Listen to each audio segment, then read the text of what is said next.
अली खamenei जिंदा है। नमस्कार, मैं सौरभ शुक्ला और आप देख रहे हैं न्यूज़ 18। ईरान के सर्वोच्च नेता आयतुल्ला अली खamenei की मौत की खबरों के बीच अब एक नया और चौंकाने वाला दावा सामने आया है।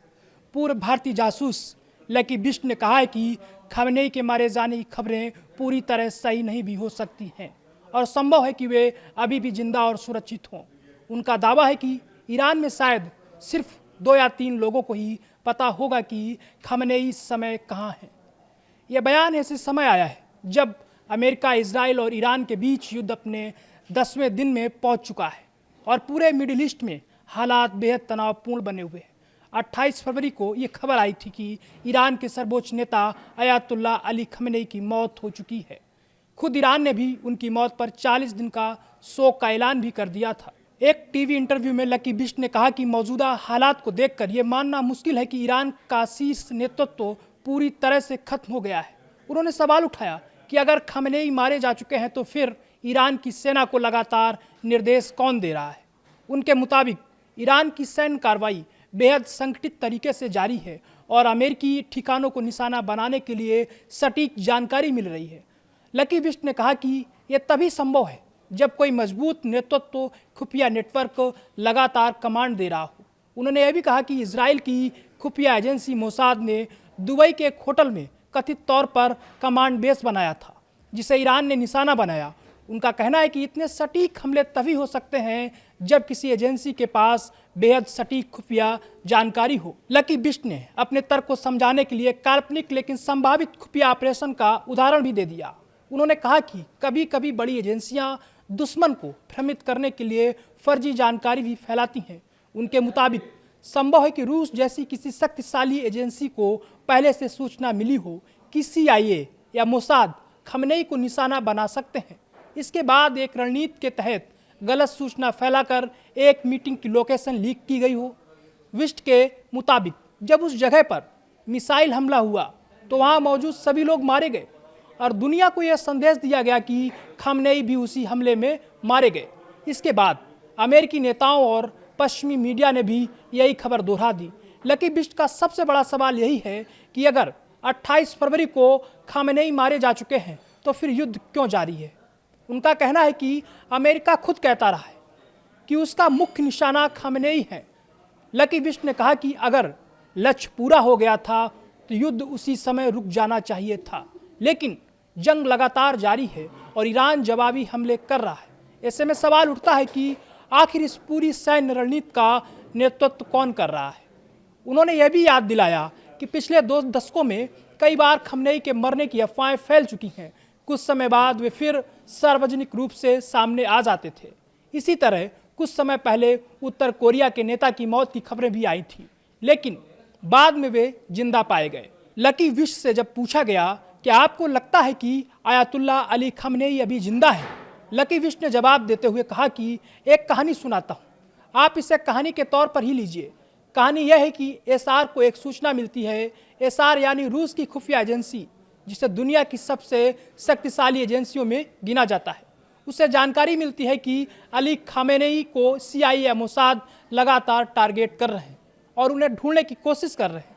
यह सूचना कहाँ से लीक हो रही है? खुद ईरान की धरती से, जहाँ मोसाद ने अपने कई एसेट और नेटवर्क बना रखे हैं। ऐसे में SR भी सोचता है कि क्यों ना एक खेल खेला जाए। फिर एक योजना के तहत यह सूचना बाहर जाने दी जाती है कि अली खamenei एक खास लोकेशन पर मीटिंग के लिए पहुंचे हुए हैं। ये जानकारी डबल एजेंट के जरिए CIA तक पहुंचती है। अब CIA को खबर मिलती है कि खamenei किसी घर या अपने ऑफिस में मीटिंग कर रहे हैं। इसके बाद वहां मिसाइल हमला होता है। करीब 25 से 30 मिसाइलें गिरती हैं और वहां मौजूद सभी लोग मारे जाते हैं। जाहिर है इतने बड़े हमले में किसी के बचने की संभावना बेहद कम होती है। इसके बाद क्या होता है? उसी समय एक सूचना डोनाल्ड ट्रंप तक पहुंचती है कि मीटिंग में मौजूद सभी लोग मारे गए हैं। बिना पुख्ता सबूत देखे ट्रंप घोषणा कर देते हैं कि मिसाइल हमले में अली खamenei मारे गए। जैसे ही ट्रंप ये बयान देते हैं, इजराइल भी वही बात दोहरा देता है और पश्चिमी मीडिया भी कहने लगता है कि खamenei की मौत हो गई है। दिलचस्प बात यह है कि अमेरिका के बयान के तुरंत बाद ईरान भी इसे स्वीकार कर लेता है। ईरान कहता है कि हमारे नेता अली खamenei के मारे गए और 40 दिन का राष्ट्रीय शोक भी घोषित कर देता है। इससे ईरान का क्या नुकसान हुआ, कुछ भी नहीं। अमेरिका लगातार कहता रहा है कि उसका मुख्य लक्ष्य सिर्फ अली खamenei है। वह कहता है कि उसे ईरान की जनता से कोई मतलब नहीं है, वह सिर्फ तानाशाह को खत्म करना चाहता है। तो मैं आज यही सवाल पूछता हूं कि अगर 28 तारीख को अली खamenei को मार दिया गया था तो फिर आज भी युद्ध क्यों जारी है? इस पूरे युद्ध को आखिर कमांड कौन कर रहा है? उन्होंने यह भी याद दिलाया कि पिछले 2 दशकों में कई बार खamenei के मरने की अफवाहें फैल चुकी हैं। कुछ समय बाद वे फिर सार्वजनिक रूप से सामने आ जाते थे। इसी तरह कुछ समय पहले उत्तर कोरिया के नेता की मौत की खबरें भी आई थीं, लेकिन बाद में वे जिंदा पाए गए। 28 फरवरी को हुआ था ईरान पर सबसे बड़ा हमला। गौरतलब है कि 28 फरवरी को अमेरिका और इजराइल ने ईरान पर संयुक्त सैन्य हमला शुरू किया था। इसी दिन तेहरान स्थित ईरानी नेतृत्व परिसर को निशाना बनाया गया था। इजराइल डिफेंस फोर्स के मुताबिक इस ऑपरेशन में करीब 50 लड़ाकू विमानों ने हिस्सा लिया था। दावा किया गया कि इस हमले में आयतुल्ला अली खamenei के साथ ईरान के कई बड़े सैन्य और राजनीतिक नेता भी मारे गए थे। हालांकि इन दावों के बीच अब खamenei के जिंदा होने की अटकलें भी तेज हो गई हैं। जंग का असर और बढ़ता नुकसान, अमेरिका और इजराइल और ईरान के बीच चल रहे युद्ध में अब तक भारी तबाही हो चुकी है। रिपोर्ट्स के अनुसार ईरान में करीब 6,668 नागरिक इलाकों को निशाना बनाया गया है।